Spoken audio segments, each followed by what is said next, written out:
सानो हस्बेन्डले भन्नुभयो केही चटपटा खान मन लाग्यो भनेर।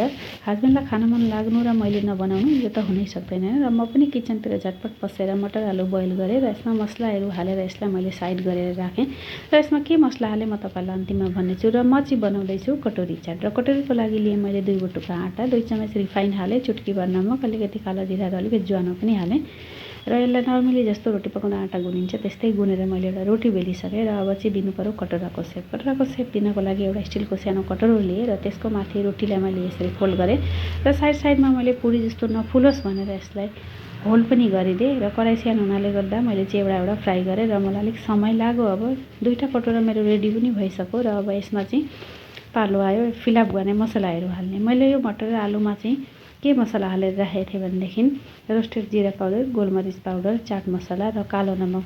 खोर्सानी पाउडर चाहिँ तपाईँले आफ्नो हिसाबले हाल्नुहोला, मैले चाहिँ हालिनँ अब किनभने कसैले पिरो खाइन्छ कसैले खाइँदैन होइन, त्यही हिसाबले। र अहिले चाहिँ म दिँदैछु यसमा माथिबाट दही, काटेर बोइल गरेर राखेको आलु, पुदिनाको चटनी, इमलीको चटनी, प्याज, धनियाँ, हरियो खोर्सानी र पापडी।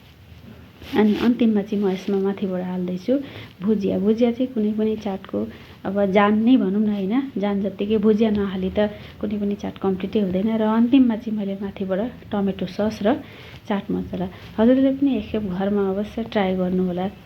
आफूले बनाएको धेरै टेस्टी अनि हेल्दी पनि हुनेछ बाहिरको भन्दा। एकखेप अवश्य ट्राई गर्नु।